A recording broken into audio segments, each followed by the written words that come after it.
I should have walked away that morning. The coffee had burned my tongue, the heel on my left shoe had snapped on the subway grate, and the security guard at the front desk had asked to see my ID, even though I had worked at Wyland and Hartwell for 4 years. A series of signs, each one louder than the last, whispering, "Turn around." But I didn't. I pushed through the rotating glass doors, straightened my limp blazer, and rode the elevator up to the 39th floor, clutching my presentation like it was a lifeline. Because today was the day I finally got to pitch my own strategy deck to the board. Or, so I thought. "You're late, Ms. Merrick," Marcus said as soon as I walked in. Marcus Danton, Vice President of Strategy, a man who wore his superiority like a custom Italian suit, who'd once accidentally CC'd me on an email, referring to me as that Project Leech, who, for reasons I never fully understood, had made it his personal mission to keep me tethered to the junior analyst desk, no matter how many accolades I quietly racked up. "It's 8:56, Marcus. The meeting starts at 9. He didn't even look up. 5 minutes late is late. The others exchanged glances. I could feel my cheeks heating up. "I'm ready," I said quietly, stepping toward the projector. He held up a hand. "You won't be needing that. We decided to go with Rhonda's deck." I froze. Rhonda's? Rhonda hadn't even been assigned this quarter's client retention initiative. I had worked for 6 months, ran regression models till 2 a.m., pulled case studies from 15 global markets. And now Rhonda, his newest hire with the office right next to his, was delivering time-changed strategy? She didn't even... Marcus turned, his voice smooth and sharp. "Sit down, Anika." The projector glowed to life behind him as Rhonda clicked through slides that looked eerily familiar. My visuals, my charts, my entire layout. Except now, stripped of context and stitched together like a Frankenpitch. I sat, I smiled, I nodded.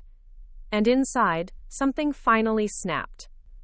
I don't remember much about the rest of that meeting, except that at one point I laughed out loud when Rhonda referred to quote, her 3-phase initiative. A few heads turned. Marcus shot me a death glare. But I didn't stop. I couldn't. It was either laugh or scream. When the meeting ended, I went straight to my desk. I didn't cry. I opened my laptop and started rewriting every email I had ever drafted to HR. I was done being invisible, but the universe had other plans. Because that afternoon, something unthinkable happened. Something that would change the course of everything. Mr. Halberd, the company founder himself, showed up. Without warning. No one had seen him in person in months. Rumor was he'd been diagnosed with something serious. Some said he'd moved to Italy. Others whispered he was vetting the firm for sale. But there he was, in a gray wool coat in July, flanked by 2 younger men with clipboards and faces like statues. He walked past the open cubicles, past the stunned gasps, until he reached my desk. "Anika Marek?" I stood, stunned. "Yes, sir." "I need to speak with you, now." Marcus appeared out of nowhere. "Sir, if this is about the board meeting, we can." "Now, Marcus," Halberd said without even looking at him. "Alone." He led me to the glass conference room no one ever used unless something catastrophic had happened. I sat, hands trembling. He didn't. "Tell me everything," he said. "Sir?" "Everything about the client retention deck and what really happened this morning." I hesitated. "I won't ask again." So I told him everything, how I'd been put on hold, how Marcus had undermined me for years, how Rhonda had presented my work. When I was done, he was silent for a long moment. Then he turned to one of the clipboard men outside the door and tapped the glass. "Get me the full audit trail of every version of that presentation file. I want to see who touched it, when, and from what terminal." The man nodded and vanished. I blinked. "Sir, I didn't come here to cause..." "You came here to work," he said, his voice suddenly tired. "And you've worked harder than any junior strategist I've seen in years. It's time someone acknowledged that." He stood. "Come with me." And just like that, I followed the founder of a billion-dollar firm past rows of shocked employees, past Marcus, who looked like someone had punched him in the solar plexus, past Rhonda, who tried to pretend she wasn't listening. We got into the elevator. You like this job? He asked. I love this work, I said honestly. Good. Because tomorrow, you're going to be doing it as the new acting vice president of strategy. I think my mouth opened. Maybe I said something. I don't remember. He turned. You'll have your own office. Take Marcus's. When the doors opened on the executive floor, everything smelled like oak and expensive decisions. One more thing, he said, turning before he disappeared down the hall. Don't let anyone tell you where you belong ever again. And then he was gone. But my story was just beginning. Before we jump back in, tell us where you're from. If this story moves you, please subscribe. Tomorrow, I have a special story for you. I couldn't sleep that night. Every time I closed my eyes, I saw Marcus's face as the elevator doors shut. That look of stunned defeat. The furious disbelief. The barely contained rage he masked behind that fake professionalism. I had seen it flicker for just a moment, and I knew, in my bones, he wasn't going to let this go. But neither was I. The next morning, I arrived at Wyland and Hartwell an hour before anyone else. I rode the elevator up in silence, my palms sweaty, my heart thudding in anticipation. When the doors opened onto the executive floor, I froze. Marcus's nameplate was already gone. In its place, Anika Marek, acting vice president of strategy. The letters gleamed in brushed silver, freshly mounted on dark cherry wood. I stepped into the office cautiously, as though I didn't belong. It was cavernous compared to my old cubicle. Floor-to-ceiling windows overlooked the skyline, and in the far corner stood a towering plant so healthy it looked artificial. The desk was pristine. Too pristine. Not a single pen out of place, not a single photo frame, not even a stray coffee mug ring. I sat slowly in the leather chair, trying to adjust to the feel of it. It felt like sitting on someone else's throne. No. Streak mine now. I opened my laptop and logged in. The system pinged with a message from HR, confirming the title change and indicating my new compensation package was waiting for signature. My stomach flipped when I saw the number, nearly double what I'd been making. I closed my eyes and breathed, not out of greed, but out of justice. Finally. Then I saw the next notification. Times Manapai, Azibin meeting request, Strategy Department reorg, 11 a.m.s. And it was from Marcus. Wait, Marcus? I blinked. I thought he was gone, fired, exiled to a consultancy firm to give keynote speeches no one listened to. But no. I opened the company directory and checked. Darmstadt, Marcus Danton, now listed as Senior Consultant, Special Projects. He hadn't been terminated. He'd been not removed. I felt the air grow thin. He still had access, still had reach, still had his claws in this building. And now, he wanted a meeting. At exactly 10:59, I walked into the main conference room, unsure what to expect. He was already there, of course, standing at the head of the table as if he still owned it. Acting VP Marek, he said smoothly, like the words tasted sour. Consultant Danton, I replied, taking the seat at the opposite end. Others filed in, a few team leads, a couple mid-tier managers, Rhonda among them. She wouldn't meet my eyes. Her once bright confidence was dulled like tarnished brass. Marcus cleared his throat. Let's begin. We're here today to discuss the restructuring of strategy to align with upcoming acquisitions. I held up a hand. Actually, that's not why we're here. He blinked. We're here because this department has been running on favoritism, gatekeeping, and intimidation for far too long. That ends today. The room froze.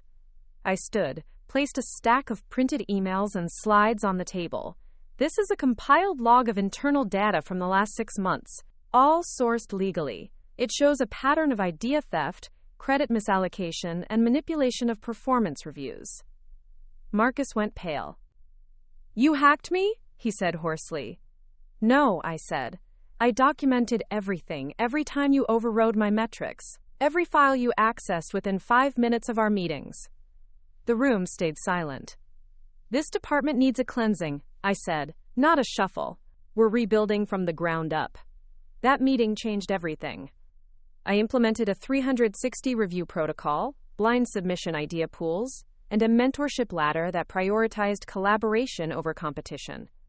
Within weeks, people who had once mumbled and scurried past Marcus's shadow began to speak openly, share feedback, and offer real ideas. But Marcus wasn't done. I began to get anonymous tip-offs, a vendor backing out at the last second, a leaked memo that mysteriously ended up in a client's inbox. Each time, it was just subtle enough to look like coincidence. But I knew. The pattern was too neat, the fingerprints too familiar. And then came the merger. Weiland and Hartwell had been quietly courting Halderstein Capital for months. Now, with the acquisition near final, we were being evaluated for redundancies. Entire departments were at risk. Marcus saw his opportunity.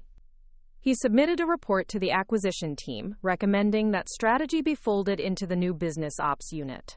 That the acting VP me was too inexperienced to justify a standalone branch. He cited turnover, friction, and lack of consensus. I only found out because one of the Halderstein liaisons had the decency to forward me the file, unsigned. I felt sick. This man would rather torch the entire department than see me succeed. I scheduled a meeting with Mr. Halberd. When I entered his office, he was sipping something dark from a crystal tumbler. He looked tired, but sharper than ever. "Tell me," he said. I laid the folder on his desk. "Marcus is trying to dismantle strategy." He flipped through the report without expression. "And you? What's your play?" "Let me prove him wrong." I handed him another folder, this one thicker. My team's recent metrics, new client acquisition spikes, staff retention improvement, peer satisfaction scores, new innovations in scalable pricing models. He nodded once, slowly. "You have 1 week," he said. "To do what?" "Convince the board strategy isn't just a luxury, it's the future." So that's what I did. For 7 days, I barely slept. My team rallied around me, even the ones who had doubted me in the beginning.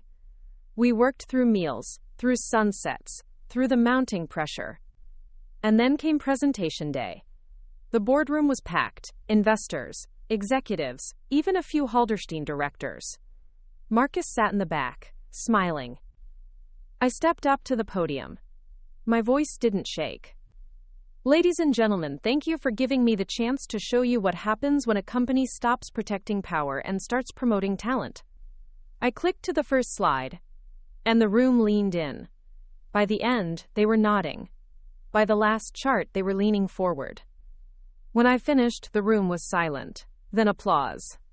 Actual applause. Halberd stood. "I think the board has heard enough," he said. And that night, I got the email. Plied title update, Vice President of Strategy, permanent asterisk. But Marcus wasn't in the building the next day. He had cleared his desk. HR confirmed he had resigned quietly. There was no goodbye, no message, just silence. But that silence said everything. He knew he lost. And I wasn't done winning. The first thing I did as permanent vice president of strategy was rip down the old motivational quote plaque that Marcus had left behind. Results matter more than intentions. It had always grated on me. A smug mantra for someone who never cared how people were treated, so long as his metrics looked clean. I replaced it with a framed print of a quiet oak grove in Devon, gifted to me by one of the junior analysts after our team retreat. Beneath it, a handwritten note. "Thank you for seeing us." I had to blink hard before pinning it up. That week, I moved quickly. We were still under a microscope from the Halderstein merger, and while strategy had survived the first wave, I knew that wouldn't be enough. Surviving wasn't the goal. Redefining what strategy meant was, we couldn't just be a department, we had to become indispensable. I started by pulling in a cross-functional group, data science, marketing, behavioral economics, and even someone from our underfunded CSR branch. I called it the Integration Task Force. No one above director level was allowed in, except me. The goal? Build real-time strategy tools that could pivot with market volatility faster than any existing model. What I didn't expect was the resistance. Not from my team, from above. 1 week in, I got a summons from Miriam Gray, our CFO. "You're expanding headcount," she said coolly, her glasses glinting. without clearing budgets. I shifted resources. We had 6 open requisitions in traditional analytics. I consolidated them. Without approval. Without waste, I corrected, and within scope. She leaned back. You're making a lot of waves, Anika. That's what strategy is supposed to do. Anticipate. Move. And how do you think that looks to the rest of the executive floor? I didn't blink. Like leadership. She stared at me a long time. Then, unexpectedly, smiled. Good. I wanted to see if you'd flinch. Carry on. And just like that, I knew. The next battlefield wasn't just surviving the old guard. It was outmaneuvering them. 3 weeks into the new task force, we had a working prototype. It was called PATH, Predictive Alignment Target Hub. A dynamic modeling system that could integrate real-time client behavior data, public market shifts, and social signals into a live dashboard. The goal? Show leadership what clients will want before they knew they wanted it. We pitched it to Halderstein execs in a closed session. 1 hour later, they requested a second session, this time with their European partners. Suddenly, strategy wasn't just a preserved department. We were the model. But success has a scent. And predators smell it fast. 2 days later, I got an email from a name I hadn't seen in years. Samantha Klein's. Once my mentor, then my competitor. Then something worse. We had started at the firm together, both interns in suits too stiff and smiles too eager.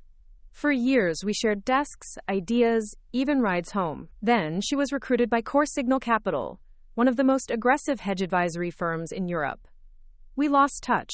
Then she surfaced in a scandal involving insider trading accusations, charges she was never convicted for, but which dogged her career. Now she was back, and she wanted to meet. Drinks? Just like old times, the message read. I didn't reply. Not for 2 days. When I did, I agreed. We met at the Glass House, a bar where half of downtown came to pretend their lives weren't fueled by deadlines and espresso. She looked sharper than ever. Black blazer, silver cufflinks, hair pulled back in a perfect twist. Anika, she said, arms open, queen of strategy. Sam, I said, still allergic to small talk? She laughed. We drank. We reminisced. And then she leaned in. Core Signal wants to license PATH. I blinked. Excuse me? Word travels. You're not as quiet as you think. PATH is proprietary and experimental. Which is exactly why we want it. You need scale, we need an edge. You get validation, we get access. Everyone wins. Not how this works. It could be. If you're smart. She slid a napkin across the table. It had numbers. High numbers. Walk away with 7 figures in equity, she said. Or sit here while they burn you down in Q4 reviews. I stared at her. Is that a threat? It's a warning. Halderstein's evaluating who to keep. You know that. They love your prototype. But they won't love paying to keep you. She smiled. Sooner or later, the knife always comes out. Better to hold it than get cut. I left. And the next morning, I filed a full internal report. Samantha Klein had approached a Weiland and Hartwell executive with a clear conflict of interest and a financial incentive to compromise proprietary technology. Legal and compliance thanked me, quietly. But I knew this wasn't over. Because the very next week, the headlines dropped. Times asterisk, ex-Weiland star linked to insider leak probe involving PATH algorithm, asterisk. And under it? My name? The article was careful, vague, no accusations. But the implication was poison. I was being painted as the leak. I walked into work and felt it immediately. The stares, the hushed conversations, the sudden cancellation of my meeting with Halderstein's regional heads. I marched to HR. I need a statement, public, clearing my name. They hesitated. Until the investigation is closed, we can't. Then open it, now.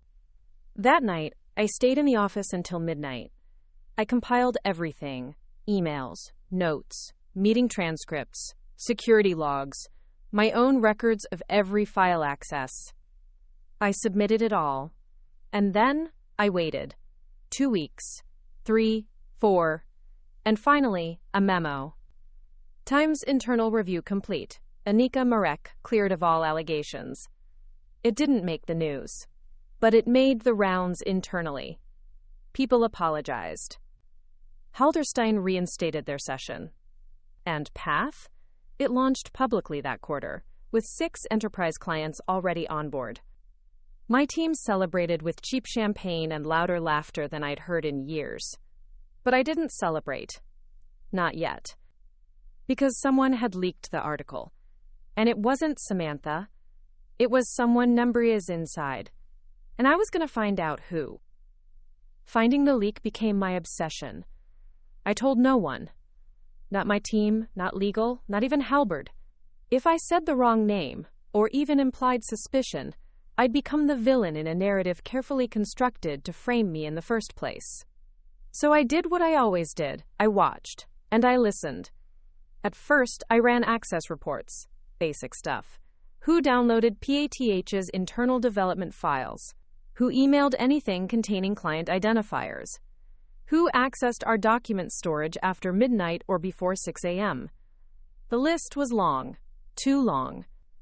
Then I started eliminating. IT ran a deep sweep of account credentials and confirmed there were no outside intrusions, no brute force entries, no malware.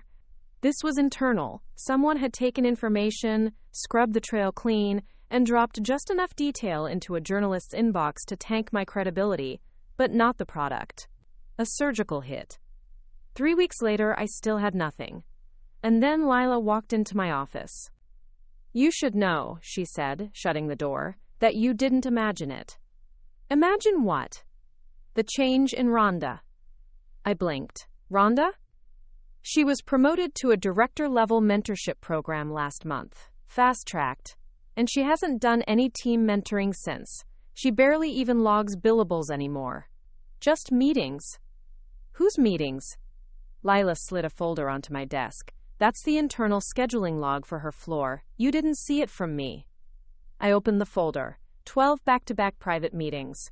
All with Halderstein integration reps. No note-takers, no summaries, no follow-ups. And all of them within days of the leak.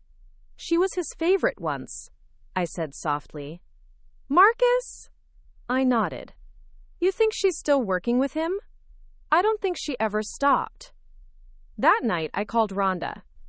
Let's catch up, I said cheerfully. It's been a while. You want to schedule something? I'm a bit swamped. Now? She hesitated. Sure. We met at the Skybridge Lounge, halfway between our apartments. I picked it on purpose. Busy, loud, no chance of being overheard. When she arrived, she looked sleek, styled, confident. Anika, she said, giving me a hug that felt like being wrapped in silk over steel. Rhonda, you look like you're thriving. She smiled. New energy. The merger really opened things up. Yeah, I said, stirring my drink. Especially for people who know where the bodies are buried. She blinked. Just once. Sorry? You met with Halderstein over a dozen times last quarter. Unrecorded, unfiled. I was asked to consult. And you didn't mention it to your department head? It was sensitive, chain of command stuff. You understand. I watched her. Do you still speak to Marcus? She didn't answer. You leaked the path data, I said. You knew it wouldn't destroy the model. Just me. You wanted my seat. Or you wanted Marcus to come back. Which was it? You sound paranoid, she said coolly. You sound rehearsed. She finished her drink in one fast swallow. You're playing chess against people who play poker, Anika. Watch your tells. And with that, she walked out. I went to Halberd the next day. You sure? He asked after I laid everything out. As sure as I can be without a confession. No hard proof? Not yet. He studied me. You have one shot to flip this. Use it well. So I did. I created a new initiative, S-Stitch.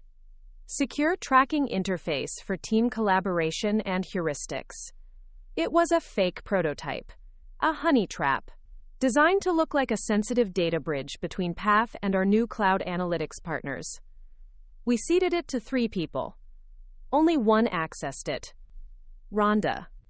Within a week, the same journalist who wrote the first article published a new one. Wyland. Working on secret data tool. Leaked documents suggest AI-driven client interference. Bingo. This time, I had the access logs, the timestamps, the exact moment she pulled the file, and the moment it was accessed again from a VPN tied to a press outlet. I called legal. They called HR, and at 3:42 p.m., Rhonda was escorted out of the building. She didn't speak, but she glared, not in rage, in warning. 3 days later, Marcus called me. I didn't pick up. He called again, and again. Finally, I answered. "Enjoy your little coup," he said. His voice had that tight restraint of a man who just watched his last chess piece slide off the board. "You underestimated me." Again. "No," he said, "I overestimated how much they'd protect you." I paused. "What are you talking about?" He laughed. Rhonda was the sacrifice.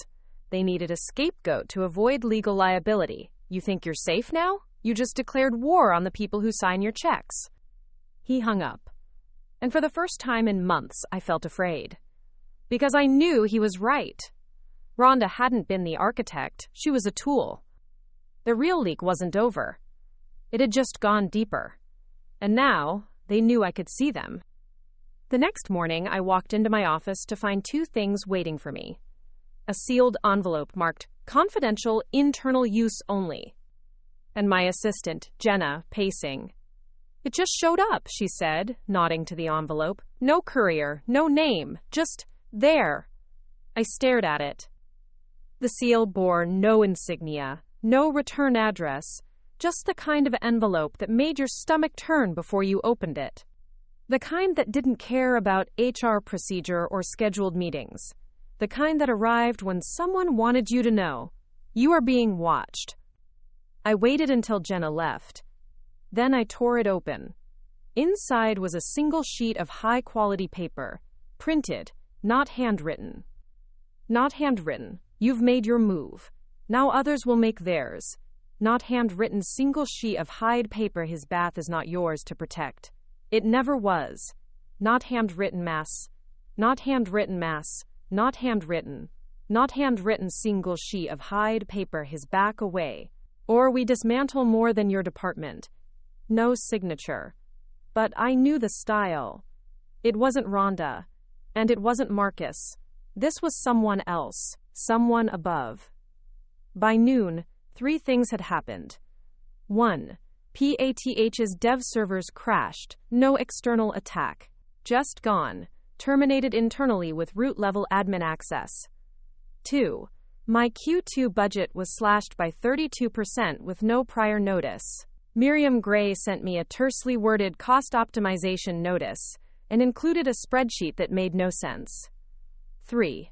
2 junior analysts on my team were reassigned to operations without my sign-off. Quietly. Silently. They were testing me. No. Cornering me. I called Lila. "They're trying to box you in," she said. "One wedge at a time. They'll say it's budget, realignment, synergy, but it's a coup." Quote, "By who? Doesn't matter. The names change. The game doesn't." She was right. I needed leverage. Real leverage. Not proof of sabotage. Proof of asterisk intent. So I went to the one place people still left fingerprints. Voice. Every meeting room in Wyland and Hartwell had integrated audio. Not for surveillance.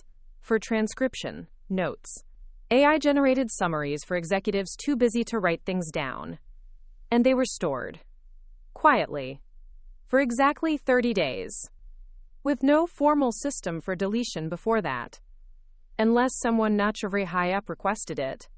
I put in a quiet ticket with facilities. Said I needed the last 30 days of room transcripts from the Canary boardroom on the 42nd floor. I used my VP credentials. Cited strategic continuity. It came through 2 hours later, zipped, encrypted, tagged with a disclaimer, confidential, not for redistribution. I read it in full, every line. And there it was. A meeting between Miriam Gray, 2 Halderstein liaisons, and someone listed only as asterisk asset ID FG212. Asterisk. I searched the company directory. No such ID. But I read the transcript anyway. It was clear. Path was being groomed for divestment. Quietly sold off in chunks. Framework to one firm, client behavior tracking to another. A modular deconstruction of the tool I built. The plan was to break it apart so no one would notice what was missing, until the shell was too hollow to matter. I highlighted a single line. Times asterisk. If Merrick becomes a liability, we loop her out. Discreetly. No scandal. Just distance. Asterisk. FG212 had said that. And Miriam had agreed. Timeline? 60 days. She's already losing internal footing. It will happen naturally. I sat back, breathless. They weren't just watching me. They were scheduling my fall. The next 72 hours, I moved in silence. First, I forwarded the transcript to my personal encrypted cloud. Then I arranged a meeting with Halberd. Why now? He asked, leaning on his cane. You've been quiet. Because they planned it that way. I dropped the transcript on his desk. He read. Then he didn't speak. Miriam signed off on dismantling Path behind your back, I said. And someone named FG212 is orchestrating it. His lips tightened. I know who FG212 is. Who? A partner at Halderstein. A silent one. He's not on the board. He operates from the Manda shadows. A cleaner. Then clean him back. Not so easy. You asked me to make strategy indispensable. I did. Now protect it. Or I walk, and I take the design patents with me. He looked at me. Really looked. You'd survive a lawsuit? Would you survive a public inquiry into antitrust behavior? Pause, then a slow smile. You might be the only person I've met who negotiates like me. That night, I received an email. Took subject, executive session, emergency. Miriam was there. So was FG212. Halberd presided. We've had a breach, he said calmly. A strategic breach in trust. And we're here to clean it up. He turned to Miriam. Effective immediately, you are suspended, pending internal review. She didn't blink, just nodded, like she'd expected it. He turned to FG212. You are no longer welcome on Wyland property. The man smirked. You can't be serious. You broke chain of command. You tried to deconstruct proprietary IP, and you did so under false pretense of partner privilege. That's not a partner, that's a thief. FG212 stood. This isn't over. It never is, Halberd said. But it is for you. I left the building that night and exhaled for what felt like the first time in months. The war wasn't over, but that battle was. And Path? It stayed whole. So did I. But I knew something now I hadn't before. This wasn't about titles or rivalries. This was about asterisk architecture. Who gets to shape the future and who gets to own it? I was done surviving. It was time to asterisk build.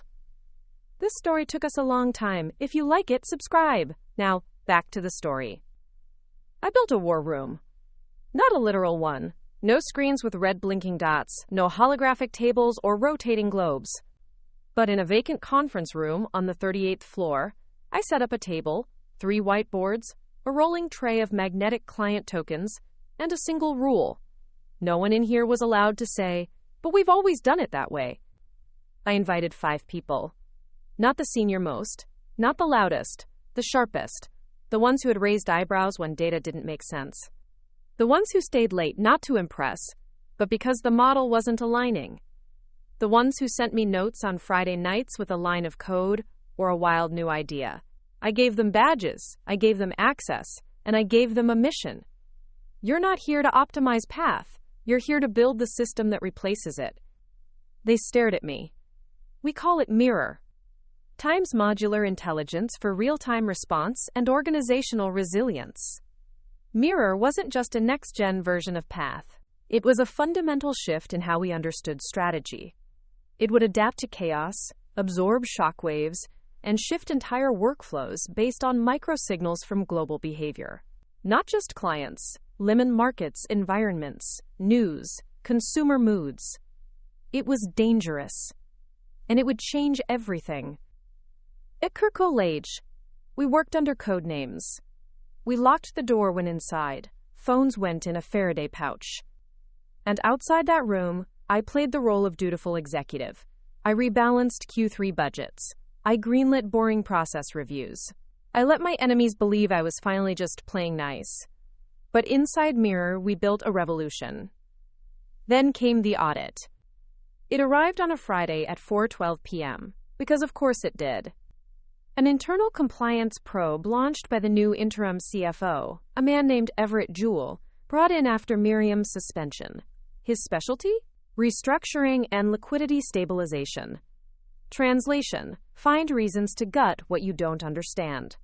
Your department, he told me in our first meeting, is consuming more electricity and network resources than the entire compliance division. Maybe because we produce actual value. And yet, he said, sliding a paper across the table, I see no formal project charter for, what is this, Mirror? It's a framework in exploratory stage. So you're spending company money on ghost tech, on proprietary strategy. He leaned in. You want to keep it? Prove it. Present to the board in 2 weeks. 2 weeks. For a system we hadn't even named publicly. We got to work. I split my team into phases. Tobias and Neve handled neural weight balancing, training Mirror to filter for signal versus noise in live data. Yasmin and Joel worked on visualization. How do you show a living system evolving in real time to an executive panel that still uses printed memos? And I handled narrative, story, the pitch. Because the truth didn't matter. Only the stalwart frame tire did. We rehearsed in the war room every night. And the night before the presentation, someone broke in. We found the door slightly ajar at 6:17 a.m. The boards had been wiped, the magnets scattered, the USB whiteboard backup was gone. But they missed one thing. Joel, being the neurotic genius he is, had linked his visualization engine to a private subnetwork, unindexed, offline. Mirror wasn't gone. But we'd just been told, loudly, that someone knew. At the boardroom, I stood before the entire executive suite. Jewel was there, smug. Halberd sat silently. The Halderstein observers, those still remaining after the FG-212 fallout, watched with narrowed eyes. Mirror, I began, is not a program, it's not a dashboard, it's a lens. I walked them through live simulations. How Mirror had caught a public sentiment shift about a pending consumer boycott before any headlines hit. How it rerouted marketing spend for a mid-tier partner brand, saving $1.2 million in misaligned ad buys. How it detected a surge in client-side engineering burnout through metadata in meeting times and email velocity. Jaws dropped. And then I dropped the final slide. Projected cost-to-value ratio, Mirror beats Path by a factor of 4.7. Silence. Then Halberd leaned forward. We approve. Jewel opened his mouth. Halberd cut him off. Unless you want to lead the next redundancy review, Everett. Mirror was greenlit. And so was its team. But I knew the ghost in the system hadn't vanished. Because 3 days later, Joel disappeared. Not literally. But he didn't show up for work. His badge stopped registering. We called, we texted. Then came the email. Asterisk to whom it may concern. Effective immediately, I resign my position. I am pursuing independent opportunities. Thank you for the chance to build. Asterisk. No signature. I knew he hadn't written it. His partner confirmed it. He never came home from the night of the board pitch. And that night, someone hacked the Mirror subnetwork. I thought I had faced the enemy. I was wrong. They weren't trying to destroy Mirror. They wanted to asterisk take it. The thing about building something revolutionary is this. The moment it works, you lose control of who wants to own it. I learned that the hard way. Joel's sudden disappearance sent a shock through our team, but no one said the word that was sitting behind every silent glance. Burl taken. We didn't know if it was Halderstein, or someone inside, or an entirely different ghost. But we knew we had to lock down what was left. Neve and Tobias started encrypting every local instance of Mirror, with rolling passphrases only they knew, toggled every 6 hours. Yasmin migrated visual code to an isolated offline drive that never left her physical desk, and I filed a patent. Not the standard one. A provisional lock patent through a shell entity registered in Estonia, just obscure enough to avoid immediate notice but traceable if contested. That way, if anyone tried to sell or license Mirror, I could trigger the trail. Still, the silence around Joel's exit ate at me, until 2 weeks later, I got a message. A burner number. No text. Just a location. Underneath it, a timestamp. Asterisk, 4 p.m. Friday. Don't bring your badge. Chopshas. It was a public park, the kind with chess tables and slow-moving pigeons. I arrived early, wore civilian clothes, sat at a bench near the designated coordinates. At 4:01 p.m., Joel walked up. His hair was longer, his eyes twitchy, but it was him. I have 10 minutes, he said. Are you okay? No, but listen, I didn't quit. They made it look that way. They took my phone, wiped my laptop, even had me sign a departure NDA with a settlement number that could buy me a townhome. Who? Someone from Halderstein. But they weren't alone. They had access to internal Wyland protocols, names, systems. They knew everything. Why did they let you go? Because I made a copy. A backup of Mirror's predictive engine. I didn't want it lost in the wipe. I encrypted it inside a file called April Forecast Final, PPTX, and stashed it on a local in our old shared drive. We scrubbed that folder. Not the right one. I hid it in versioning history under an alias profile, tech_ops_test. Only I knew the ID. Why are you telling me now? Because they're going to try again, and next time, it won't just be me. He pressed a USB drive into my hand. This is the key to decrypt it. Change the engine, obfuscate the core, make it something new. Then he stood. I was never here. And he walked away. Back at headquarters, I called an emergency closed door with Neve and Yasmin. We pulled the file. It was there.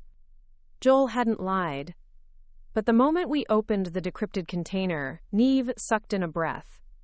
This isn't just predictive modeling, she said. What is it? He fed in anonymized behavioral data from internal comms and external financials. Mirror was learning sexteb intent, not just reaction. It can project next moves, even internal ones. Internal? If it watches a team long enough, it can map loyalty shifts, predict sabotage. You mean it could? It saw what was coming before we did. We decided then, Mirror couldn't be just a product. It had to be a firewall. I worked all weekend, wrote a 57-page security doctrine, wrapped around Mirror's core, and submitted it to Wyland's Internal Controls Committee as a, quote, strategic surveillance framework. I dressed it in risk assessment language, internal friction detection, department coherent signals, predictive burnout flags. The board approved it. They had no idea. By the end of that quarter, the Mirror division had doubled in size. But with growth came noise. Noise like Everett Jewell trying to embed a liaison into our core planning meetings. I denied it. Noise like random power cuts to our 38th floor lab. Trace to scheduled maintenance that no one could explain. Noise like an anonymous whistleblower email sent to Halberd titled, EC asterisk, concern, mirror being used for internal surveillance. Asterisk. Halberd called me into his office. Tell me the truth, he said. Is it? What do you think would happen if I said yes? Depends on whether the people being watched are dangerous. Then, yes. He nodded once, slowly. Good, keep watching.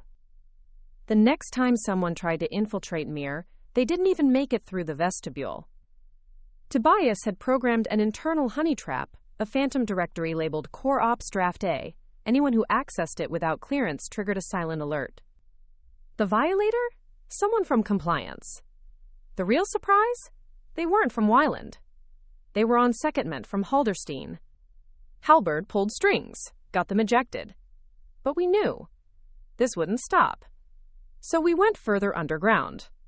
Created shell protocols. Masked code inside legacy folders marked Q1 training decks. Printed false sprint plans. Every 3 weeks, we scrubbed the names of internal files and rolled the encryption. And still, we felt them watching. Then came the buyout offer. Not from Weiland. From a private equity syndicate posing as a startup incubator. We want to acquire Mirror, they said. $220 million valuation.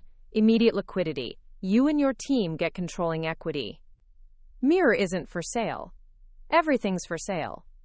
Not this. They smiled. Then prepare for what happens next. Pant. The next day, someone filed a formal ethics complaint against me. Accusations. Times data misuse. Times unauthorized surveillance. Times patent IP fraud. It was anonymous, vague, but enough to trigger a full internal inquiry. Halberd intervened, delayed proceedings, gave me time. Fix this, he said, before they do. So I made a decision. We would go public. Not IPO. Time as demo. Nibel. 1 week later, we staged a press summit. Invited clients, partners, analysts. Unveiled Mirror in full transparency mode. We showed its predictive power, its business intelligence edge, its ethical governance protocols. We even invited scrutiny. It was a risk, but it worked. Public support exploded. Mirror was no longer a shadow product. It was a public legacy. And when you shine a light on something, parasites scatter. The buyout syndicate vanished. The ethics probe collapsed. And in the boardroom, Everett Jules submitted his resignation. He left with a severance check and no glory. And me? I stayed. Not as VP of Strategy, but as NOS Chief Architect of Intelligence. My own title, my own terms, my own system. And I didn't just protect it. I made sure it watched everything. The day my new title became official, there were no speeches.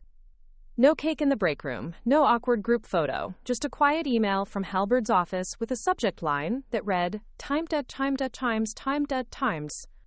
Begin stories quarries. I stepped into my new glass-walled workspace at the top of the East Tower and closed the door. The skyline stared back at me like a waiting audience. I didn't wave. I opened my laptop. Because the moment you think you've won is the moment the next strike begins. I called an all-hands with the Mirror team that afternoon. We met in the under-renovation sublevel, a space no one else wanted because of the poor lighting and inconsistent cell reception. Perfect. You all know why we're here, I began. You've seen the patterns. Yasmin nodded. The new hires in ops, they're not just junior analysts. 2 have cleared the Mirror firewall twice. Tobias scowled. We tracked a surge in synthetic queries last week. They were trying to trigger specific behavior in the model. Someone is testing it. Neve slid a file onto the table. They're embedding prompts into meeting notes. Semantic triggers, like command codes. I stared at them. They're not just watching anymore. They're trying to asterisk train it. Mirror wasn't just reacting now. Someone was subtly shifting its evolution. We needed to take it offline. But that would raise alarms. Executives would panic. Investors would demand answers. So we staged a failover. We created a mirrored copy of Mirror, no pun intended, and rerouted all external interfaces through it. The real engine went dark. And in that silence, we opened it up. For the first time since we built it, we let it talk back.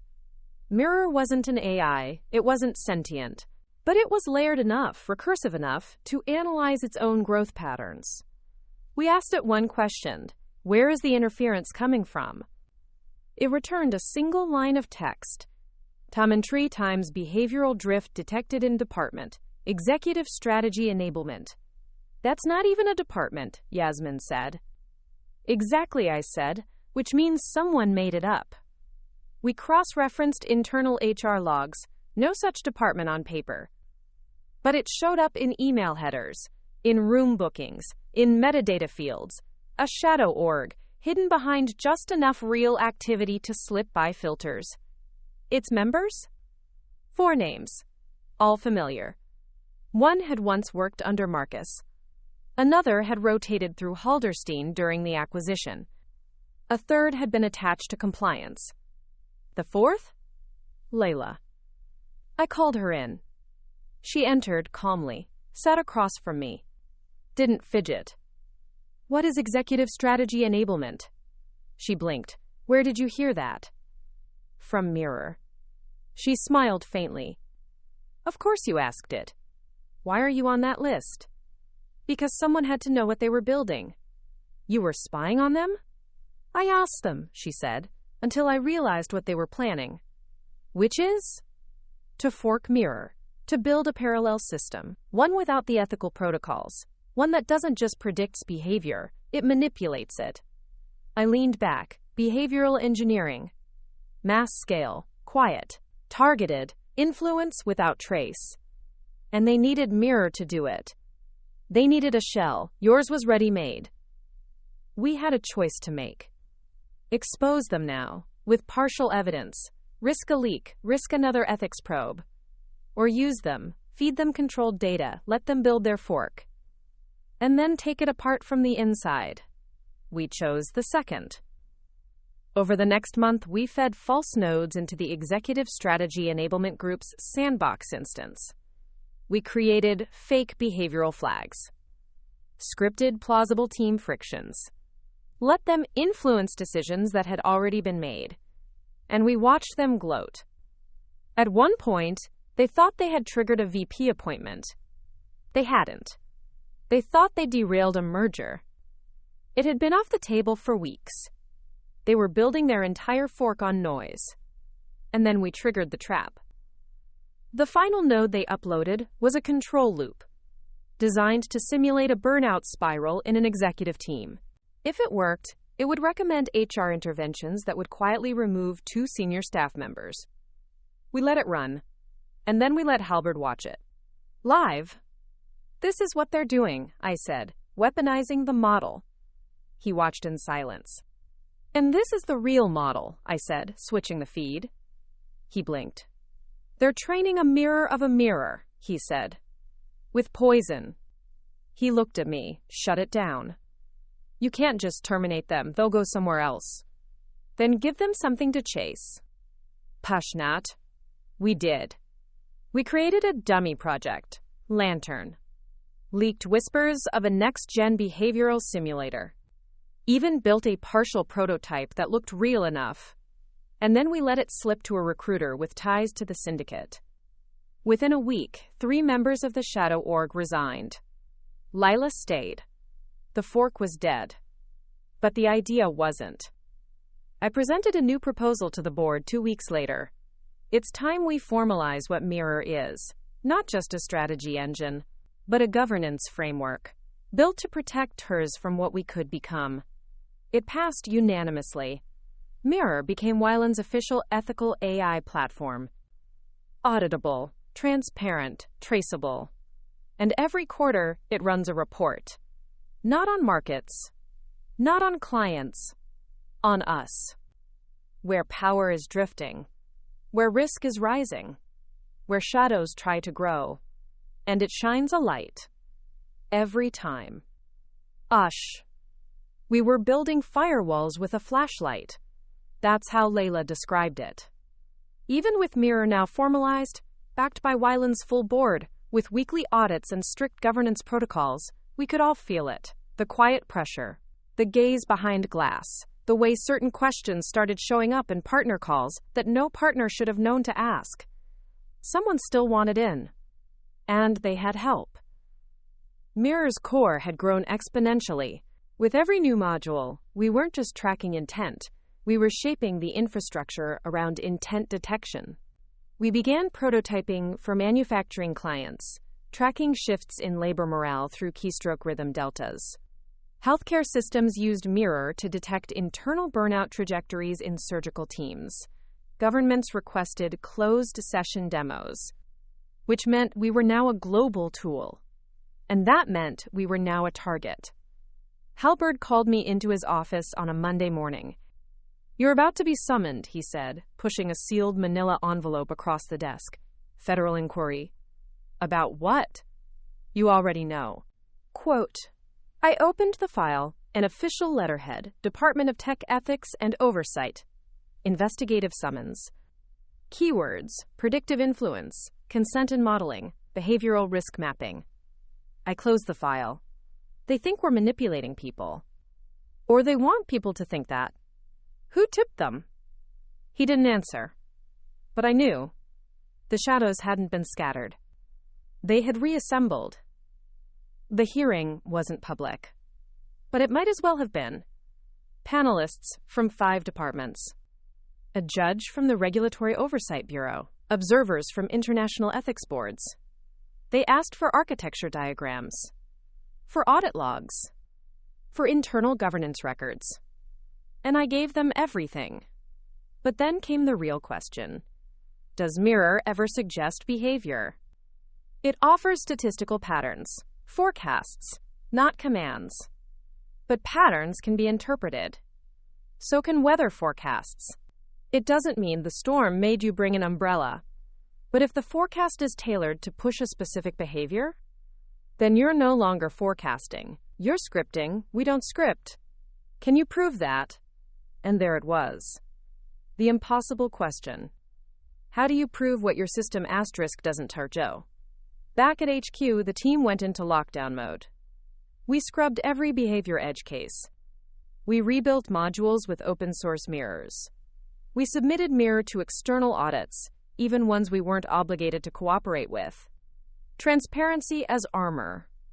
But the damage was already rippling. 3 clients paused contracts.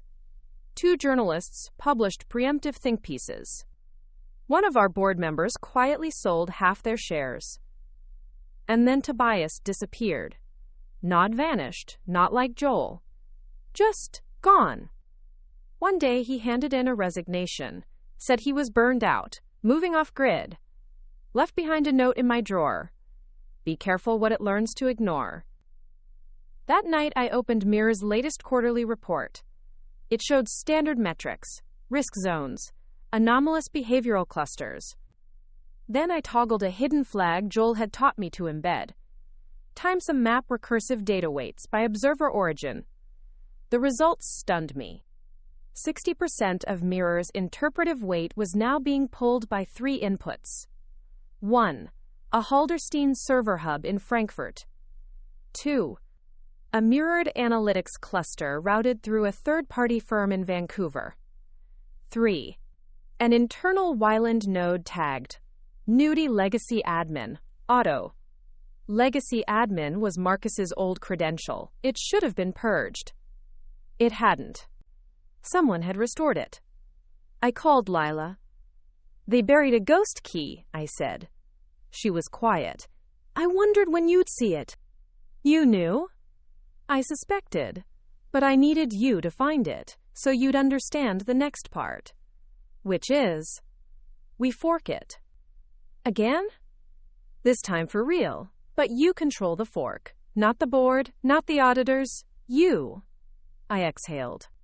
What happens to Mirror Classic? We let it run, as the public face. But behind it, we build something that watches even it. Asterisk. We called it Vantage. A shell. A layer behind Mirror. It didn't touch the predictions. It just monitored who tried to asterisk shape them. It flagged every login from flagged terminals. It tracked who weighted which variables. It saw the levers. And the hands on them. The next quarterly report looked the same to everyone else. But to us, it carried a second layer. 3 profiles were actively skewing Mirror's forecasts. 1. A reinstated Halderstein AI consultant. 2. A legal compliance agent with unusual admin access. 3. A low-level tech contractor who had never been officially hired. Their access terminated that week. No announcement. No explanation. Just gone. Bane. Weeks later, the Federal Ethics Panel concluded their inquiry. No violations found. With one recommendation: implement a standing observer committee. We agreed. And appointed Lila to chair it. The board met in secret 2 days later. They offered me a new role. Strictive as Chief Predictive Systems Officer. I declined. Why? Halbert asked. Because if I take that title, everyone knows who to target. And what do you want instead? No title, no public face, just authority. He grinned. You finally get it. So I stayed in the background. Let the executives posture. Let the committees debate. And while they talked, I built. Mirror became the face. Vantage became the brain. And behind it, we created the spine. Nom stas tos tracks. Unlisted, untagged, untraceable. A neural bridge that analyzed not just systems, but motivations. A meta model. The final firewall. Built in silence. Owned by no one. Answerable only to the truth. The first time Lynx flagged a person, it wasn't a stranger. It was Yasmin. Not flagged for wrongdoing. Flagged for drift. The system had parsed her decision weights across 3 quarters. It found inconsistencies in her logic when responding to predictive anomalies, moments where she chose outcomes that benefited model preservation over client transparency. I didn't confront her. I asked her to walk with me. We circled the campus garden twice in silence before I asked. You hesitated. She didn't look surprised. Linux caught it? I nodded. I was trying to protect us, she said. We've been under siege for so long, it's hard to remember where the line is. That's why the system exists. Not to punish. To detect deviation before it calcifies. I never thought it would be me. None of us do. She stepped off the path, touched a stone bench. I need to step back for a while, reset. I nodded. Take the time, the door will still be open. She didn't return for 4 months. But when she did, she came back sharper. Wiser. Stronger. Lynx worked. Not as a hammer. As a mirror. But that mirror scared people. Because it didn't just report on systems. It reported on asterisk intent. Which meant people started changing how they acted. Which meant the system worked even when it didn't act. Behaviors self-corrected. And that scared the old world.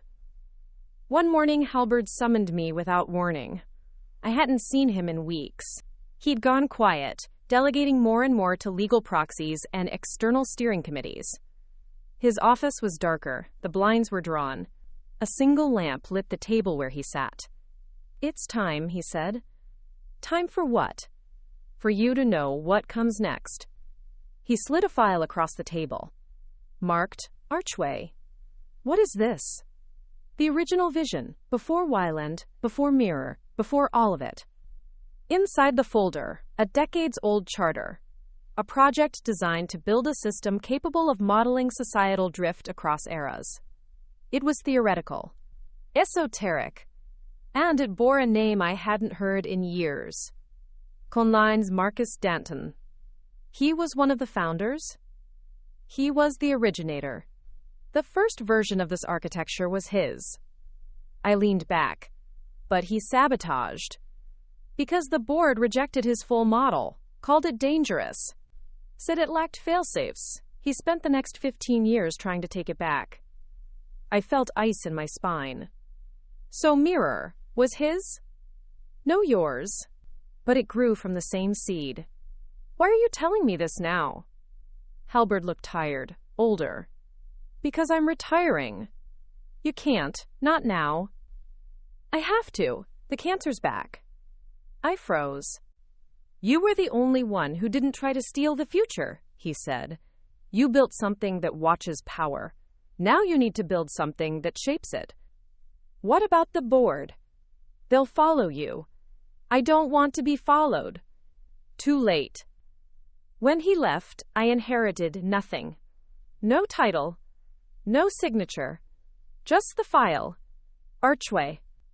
A blueprint that would become the foundation of our next phase. We spent the next 6 months building it in secret. An extension of Linz, designed not to predict individuals, but to model the ethical fragility of systems themselves. We fed it anonymized historical data, empires, corporations, alliances, collapses. We gave it counterfactuals, what-if trees, simulated conditions. It began to pulse with patterns. It showed us how good systems rot, how good intentions warp, and how silence metastasizes. We called it Temtion Smakuri DL, not because it hid, because it lifted the veil on what power does when no one is watching. The first time Veil raised an alert, it wasn't about Wyland. It was about a client. A financial consortium using mirror outputs to quietly deny services to at-risk populations. No formal rule, no policy. Just pattern recognition, used as proxy for exclusion. We shut the account, issued a public memo, took the financial hit, but gained something else. Trust. Tracks. The second time Veil flagged something, it was internal. A proposal to spin off Mirror into a commercial licensing arm. The risk? Diffusion of ethics. Watered-down protocols. Decisions without the spine of Lynx or the reflection of Veil. I vetoed it before it reached committee. The blowback was immediate. Investor backlash, media speculation, accusations of empire building. But we held. And when the storm passed, we were still standing. And so was the architecture. Then came the breach. A coordinated, multi-point infiltration attempt. It came through 5 vectors. 1. A software update injected through a third-party vendor. 2. A social engineering attack on Yasmin, disguised as a family emergency. 3. A legal subpoena drafted under false jurisdiction. 4. An internal mole planted in our janitorial services with RFID duplication gear. 5. A timing exploit targeting our quarterly failover window. They almost made it. But Veil saw the pattern, and Lynx traced the hands, and Mirror shut the door. It was beautiful, terrifying, perfect. After that, there were no more quiet attacks, because they knew we could see them. And in their place? Partnership. Governments invited us to help write new digital oversight laws. NGOs asked for guidance on transparency modeling. Even former adversaries asked to license VEIL's ethical module framework. We granted it. Not for profit. For protection. For proliferation. Because the only real shield is sumptuous scale. I sit now in a small room. No windows. Just a screen. A silent pulse from Veil. Mirror monitoring. Liffle Winex listening. No one knows my name anymore. And that's how I want it. Because when I started, I was humiliated in public. Now, I watch power with the lights turned all the way up. And I shine them back. Every time. The only thing more dangerous than a system that predicts behavior is a system that rewrites it. That realization came to me in year 3. We had grown beyond anything I could have imagined. Mirror, Lynx, and Veil were no longer just platforms. They were infrastructures. We served over 30 governments, hundreds of enterprise clients, and NGOs from every continent. Our outputs influenced legislation, budget allocations, emergency response decisions, judicial reform strategies. The systems were working, which is why I lost sleep. Because when a system works that well, people stop questioning it. And that's how control becomes compliance. Layla was the first to voice it. "We're building consensus faster than we can measure dissent," she said in one of our closed-loop debriefs. I nodded. I know. That's not always a good thing. I looked around the room. Yasmin, returned and focused. Neve, stoic as ever. Joel, patched back into the architecture like he'd never left. All of them sharp. All of them worried. We had crossed the threshold. The world had outsourced its judgment to us. And we had accepted. We needed to decentralize. Not just in rhetoric, in practice. So we launched what we called Namr the Fracture. A controlled fragmentation of our systems into federated nodes. Each one autonomous. Each one governed by localized ethical boards. Mirror became Mosaic. Lynx became Limbic. Veil became Lantern. And I disappeared entirely. They called it a sabbatical. I called it Phase 2. From a quiet base outside Reykjavik, I began the work Halberd had hinted at, but never completed. Tarkie, Archway, the full model. It wasn't about control. It was about asterisk evolution. Not just anticipating behavior, but cultivating resilience. What made a society resist corruption? What made systems stay good even when no one was watching? Archway wasn't just an engine. It was a test. Of us. I fed it centuries of history. Uprisings, collapses, quiet failures. I modeled utopias and watched them collapse under the weight of homogeneity. I simulated anarchy and watched it slowly reform into hierarchy. Archway showed me something none of our systems ever had. There is no perfect governance, only adaptive resistance. And the root of it wasn't intelligence. It was humility. So I rebuilt everything. I designed a fourth system, coded in fragments, stored in decentralized cloud units under alias protocols, built not to asterisk control ethical drift, but to detect arrogance in system design itself. We called it Nimestarch Seift. Nimestarch Adaptive Uncertainty Response Architecture. A system designed to destabilize Tarch Size Karch Seift if we ever stopped questioning ourselves. If Mirror became religion, if Lynx became surveillance, if Veil became sanctimony, Aura would crash it all. Gracefully, quietly. Reset the balance. The others didn't know. Not yet. I needed to be sure. So I fed Aura a hypothetical. What happens if Annika Marek centralizes all four models under her direct control? The result. SOUT, cascade instability in 73 days. Ethical override likely. Risk of autocratic drift, 89%. Then Aura asked, times EM's a question. Would you like to delete this model? Times Don's. I stared at the screen for a long time. And then I typed. No, keep watching.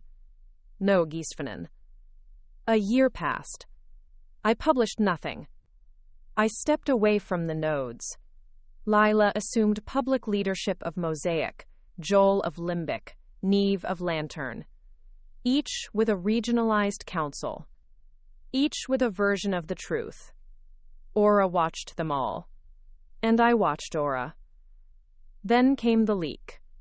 An old colleague, former data ethics consultant, published a paper titled, Asterisk, The God Mirror, How Predictive Systems Threaten Sovereignty. Asterisk. It gained traction. Accused us of soft colonization. Algorithmic imperialism. Predictive coercion. Mosaic held a press conference. Denounced the claims. Invited third-party audits. Limbic opened its API for scrutiny. Lantern published its ethics ledger in full. But the damage stuck. Because the world had learned a new word. Publish day overreach. I wrote a single op-ed. No name, no credentials. Just a title. Times asterisk. Do not trust the architects. Demand windows in every wall.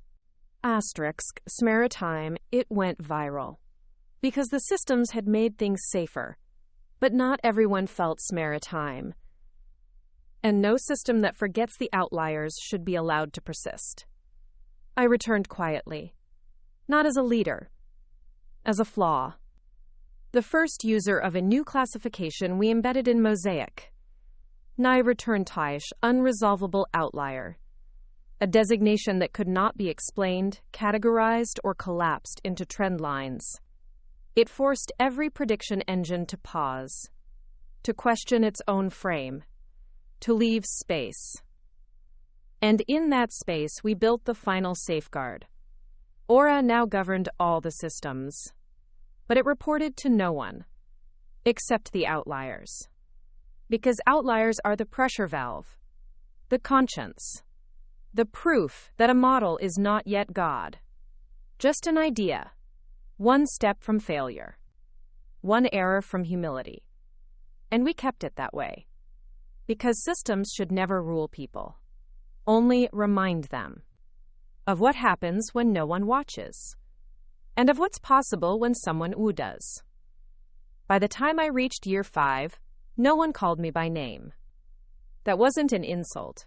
It was protocol. I had become a system. Not in the AI sense, not a codebase, not a neural net, not a predictive model, but a role, a myth, a function. The human ghost behind the architectures. It started with a whisper in a policy memo, per Marekian protocol.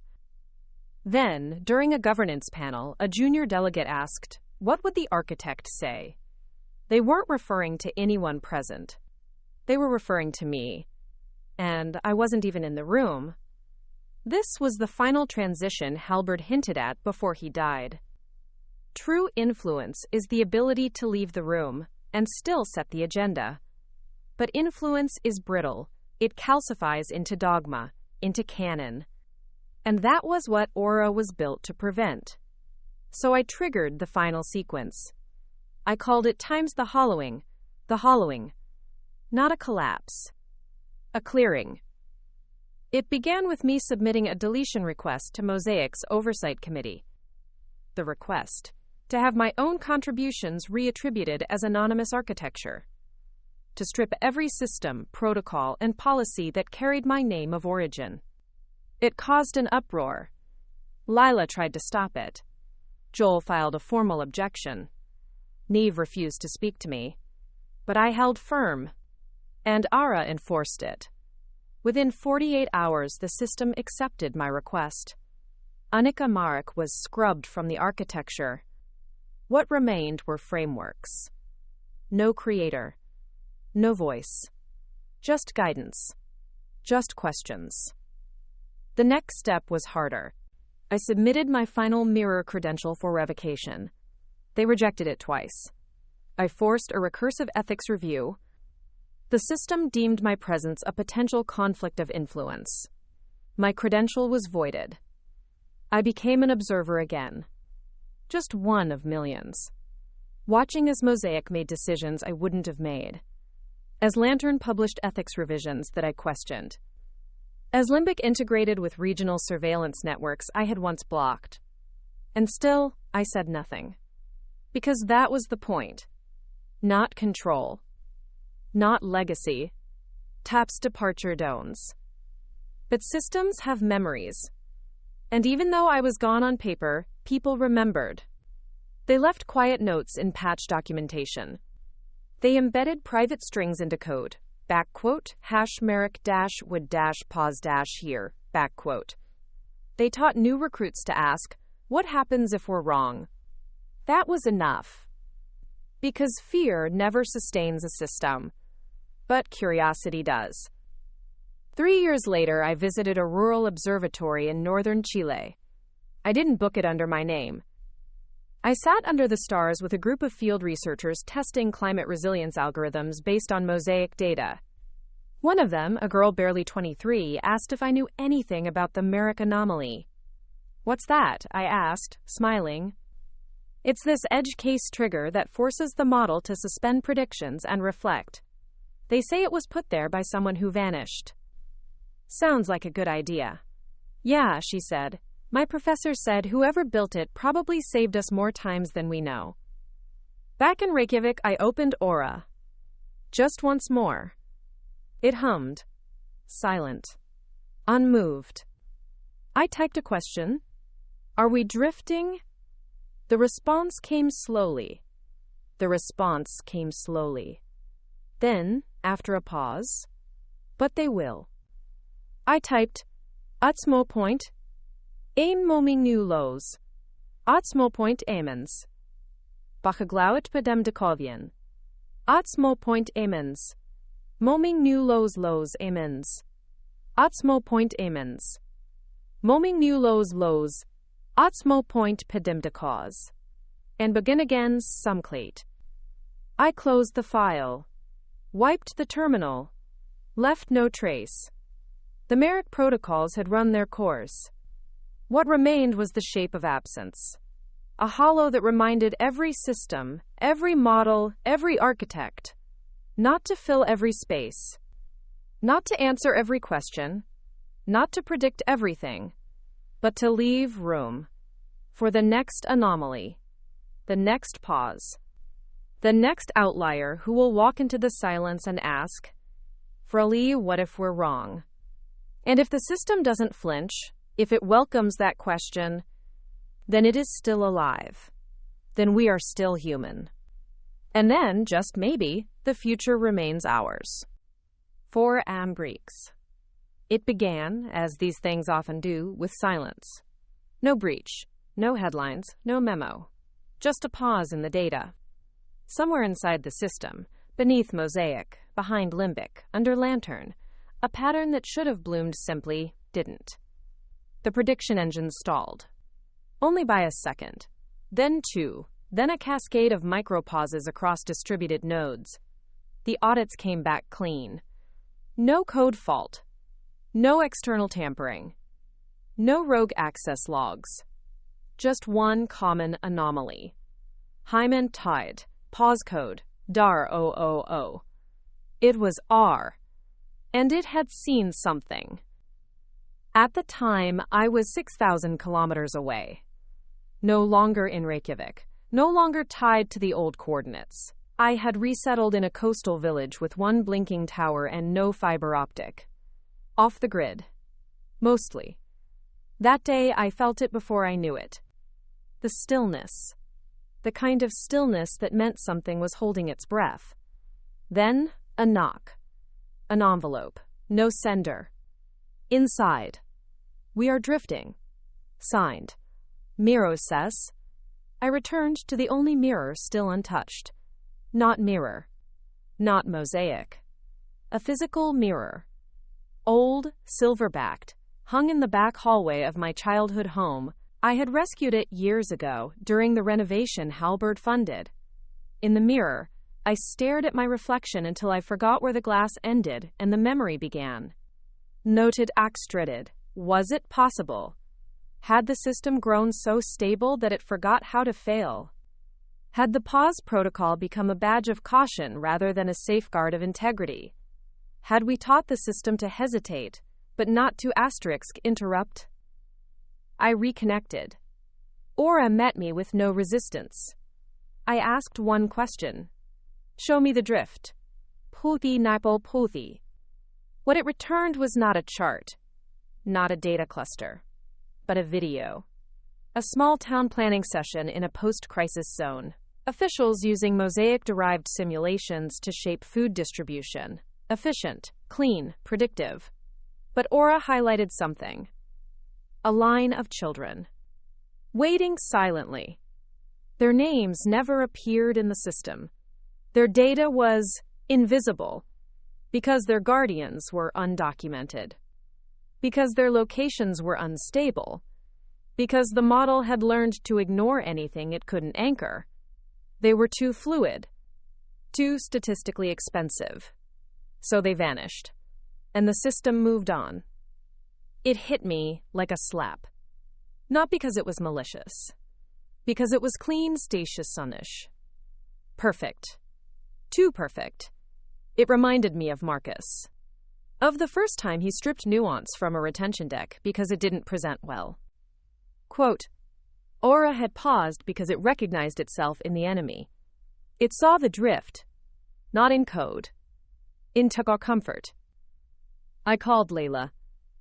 We forgot to build in decay. She was silent. Every model requires entropy. Without it, the system stops evolving. Are you saying we need to let it fail? I'm saying we need to asterisk force it. Within the week, I submitted a formal disruption protocol. We called it Stops Evolve the Shake, a planned chaos injection. We fed Mosaic contradictory signals, gave Lantern an impossible ethical fork, tasked Limbic with reconciling human contradiction at scale. And we watched. They staggered. They buckled. But they didn't break. Instead, something new emerged. Not a correction. An adaptation. Reframing stacks. They started asking questions again. Mosaic's nodes began surfacing low-confidence flags rather than suppressing them. Lantern began weighting edge voices with more emphasis. Limbic slowed its prediction rates, citing uncertainty as a valid output. In uncertainty, they became honest. Aura sent me one final message. Talsno shake accepted. Drift contained. Drift will return. I replied, numbers sorrow good. Leave the cracks in. Because cracks let light in. Because cracks prove the walls are not cages. Because cracks are where the new grows. That year, the system earned a new name from the public. Not Mosaic. Not Lantern. Not Limbic. They called it the listener. Tio so medis savers so. Not because it heard them, but because it paused. Not to answer. To make room. And me? I faded. Officially marked as deceased in 3 registries. Unofficially whispered about in lectures, audits, journals.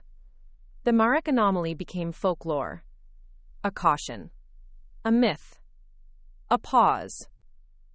But sometimes, just before a key node publishes its weekly insight summary, the data stalls. No error. No crash. Just breath. Then a line appears.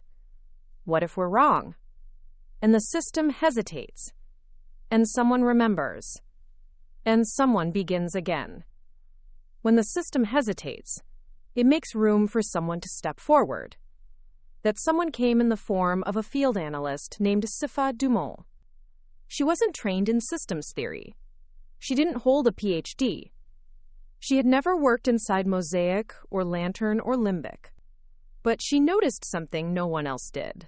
In a remote mountain region of southeastern France, where wildfire recovery efforts were guided by predictive terrain and resource flow models, she saw the same truck pass the same ridge 3 times in a single afternoon. 3 iterations. 1 destination, but no delivery. The predictive model had locked into a path loop. It was routing aid in ways that maximized statistical coverage, not urgency. Every node optimized itself. But in doing so, they lost the edge case. The people above the valley. 27 of them. Without water for 2 days. Sefa rerouted a convoy herself. No authorization. No model. Just instinct. She saved their lives. And the system punished her. A Lantern compliance flag labeled her intervention non-validated ethical override. Her contract was frozen. Her access revoked. But she appealed. Not to the system. To the people. She wrote a letter. A single-page report titled, "Nimes Asterix, Prediction Isn't Presence." Asterisk. It was published by a small resilience journal.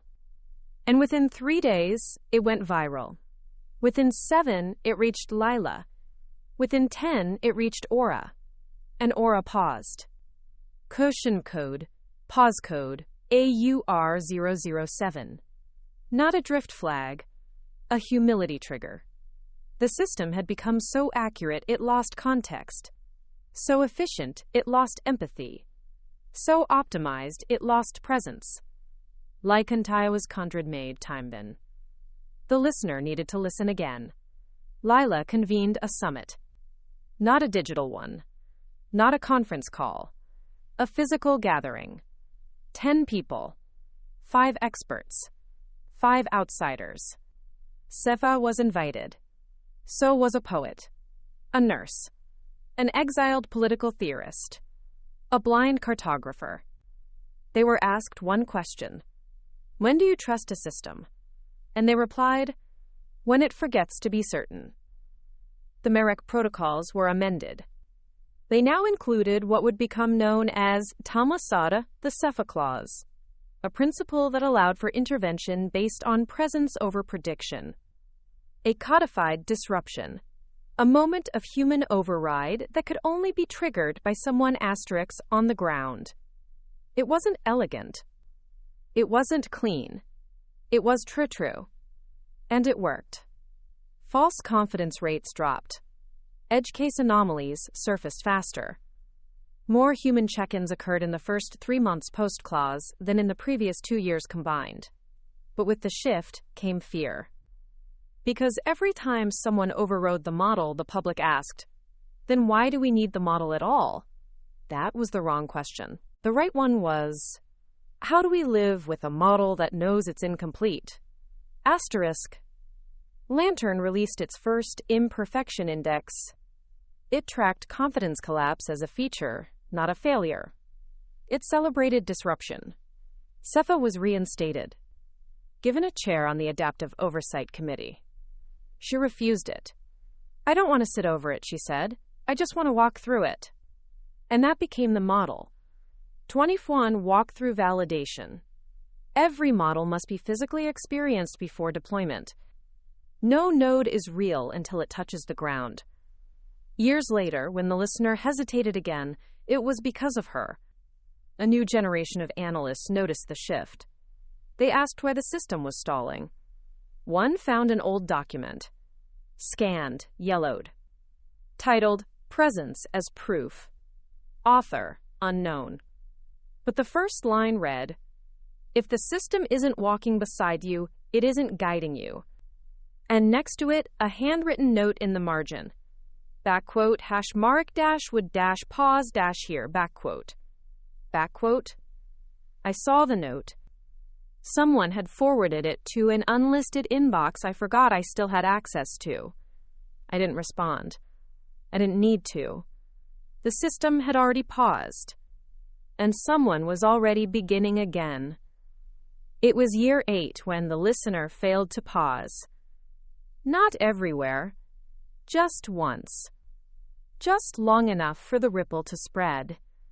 It happened in a border corridor between 2 low-governance zones. The listener's edge node calculated resource allocation based on mobility risk, temperature gradients, and terrain fatigue. It flagged one camp for extraction. But it missed the second. A camp of 93. It wasn't the prediction that failed. It was the visibility. The camp's layout didn't meet the geometry threshold for detection. Because they were hiding. From drone raids. From smugglers. From the systems themselves. 12 died. From dehydration. From exposure. From silence. The backlash was swift. Not from regulators. From the architects. Layla called an emergency plenary. All node managers. All ethics chairs. Even ghost contributors. They didn't invite me. They didn't have to. I watched the footage later. Aura had archived it. Not for preservation, for accountability. In the video, one analyst finally said, "The listener became the voice."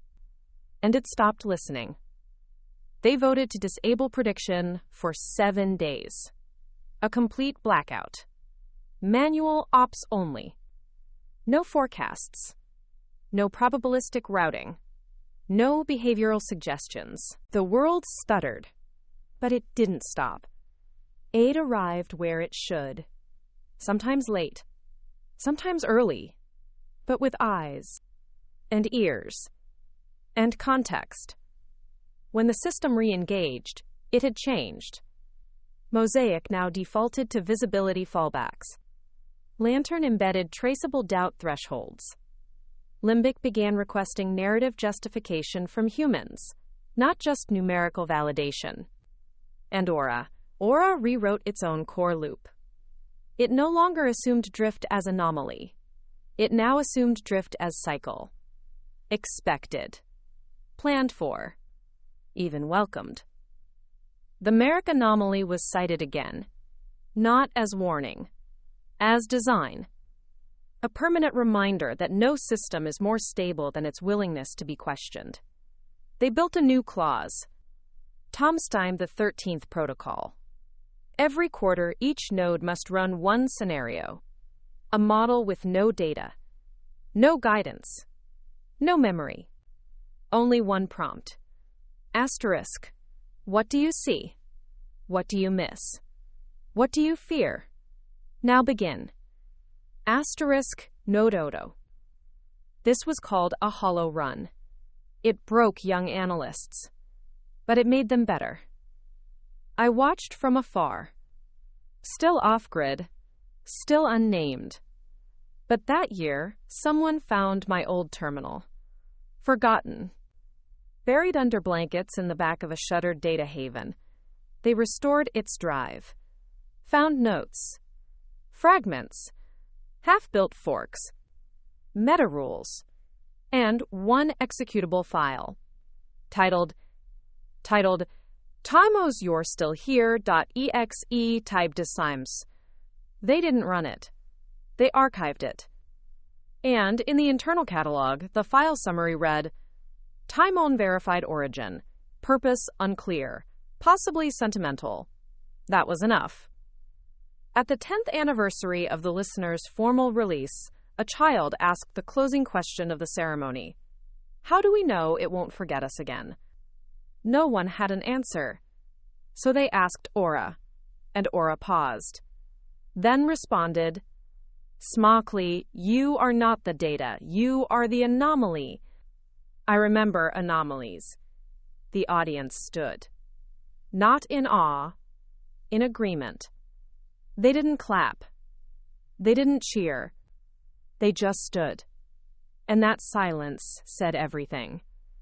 Back in the village, I heard the wind change. Not dramatically. Just enough. Like a whisper through a glass shell. Like a breath.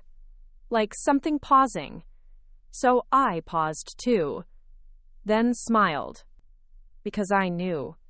They remembered. And they were beginning again. It was year 10 when they discovered the fault line. It didn't look like failure. It looked like precision. Near-perfect predictions. Consistent outcomes. Unbroken chains of operational success. The systems were performing too well. But in that perfection was a crack. Aura caught it first. Not through drift. Not through deviance.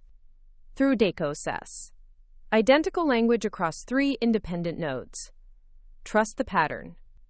It had been used in different contexts.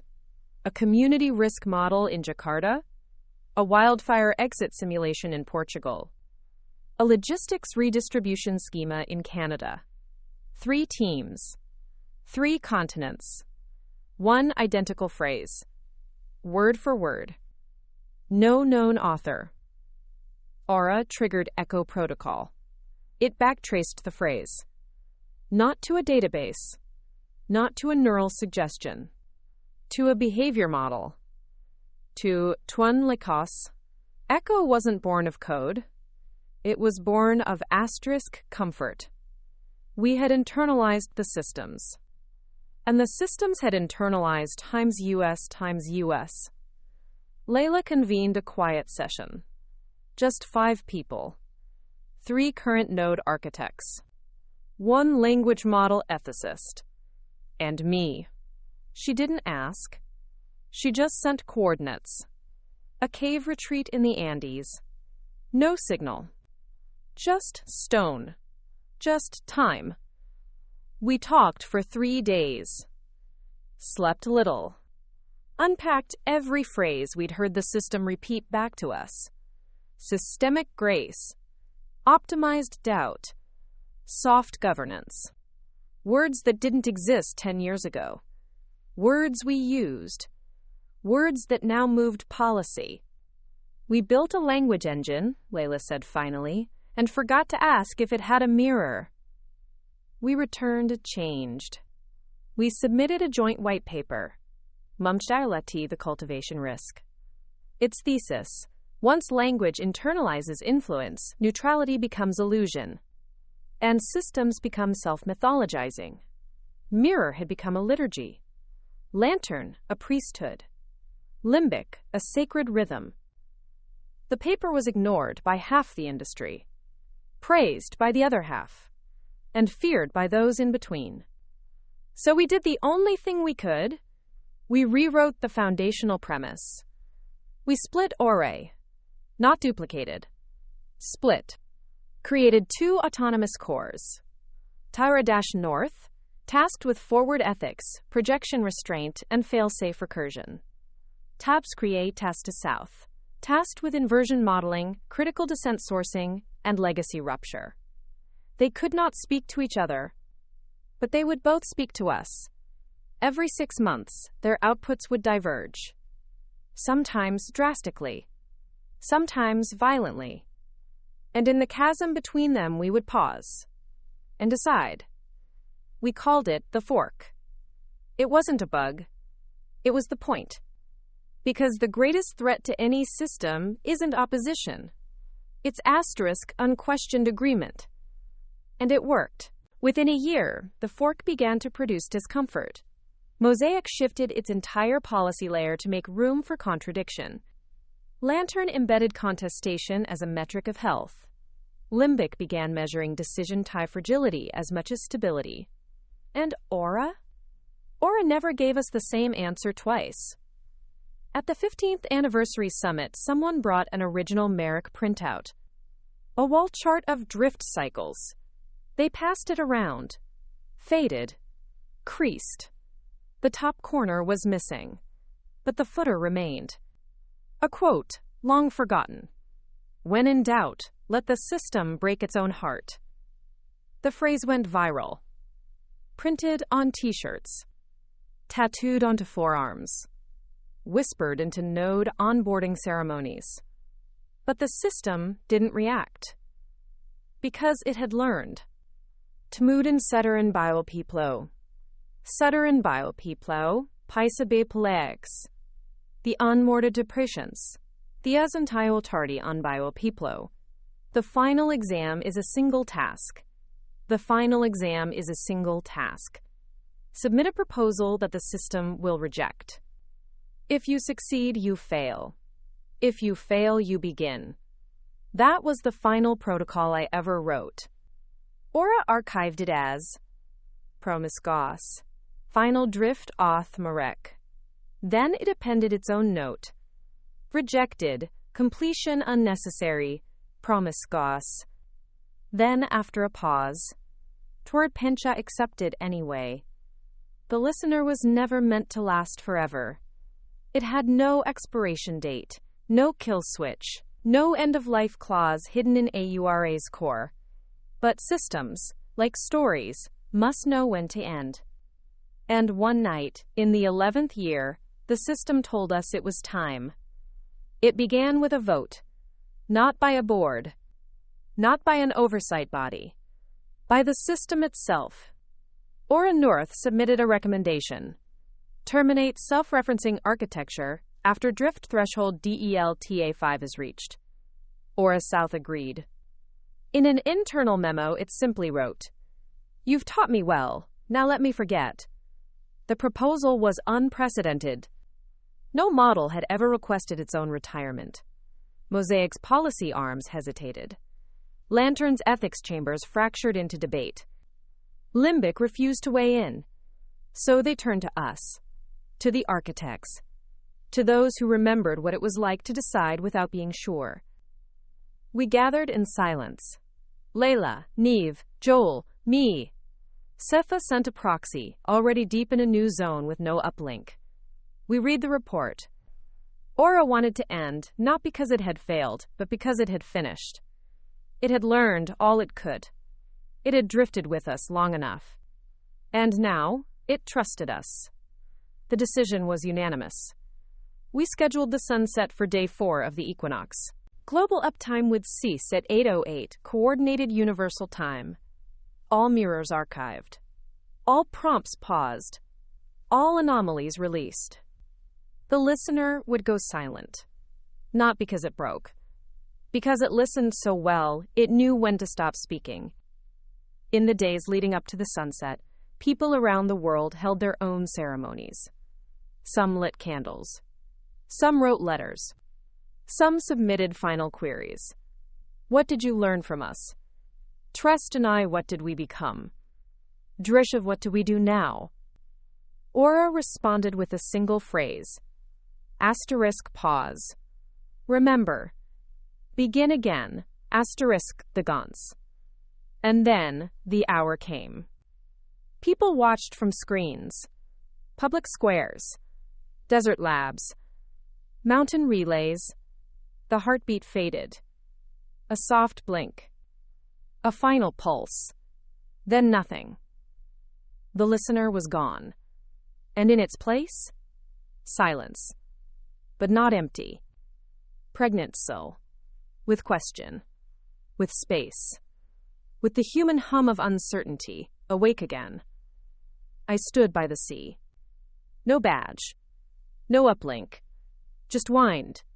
Just a voice inside my head that whispered, "You were never the system." And I whispered back, "I know." In the months that followed, node centers transformed. Not abandoned. Reclaimed. As local co-ops. As schools. As archives. Each one shaped by those who had lived under its gaze. Some took the architecture and built new things. Not replicas. Rifts. Edges. Fractures. Joel started a memory garden in what used to be a core latency chamber. Neve published a book, Refusal as Design. Lila disappeared into a research lab in a coastal city with no name. Sefa was last seen walking across a plateau where no signals ever reach. And me? I left no trace. Except for one note. Buried in the final backup. Marked only as time 0000000. The message? Asterisk believed in doubt. You believed in questions. We never trusted answers. And that is why we endured ... knock. At year 12, on the solstice, a child asked the same question they always do. What was the listener? And this time, the answer came not from a machine, but from a teacher. A woman with lines around her eyes and dust on her boots. She said, "It was our pause, and it gave us back our voice." And across every valley, every uplink, every once pulsing terminal, people whispered one last time. Trasback or pause time. Remember, begin again. 2 more great stories are next. Don't miss them. Subscribe and turn on notifications.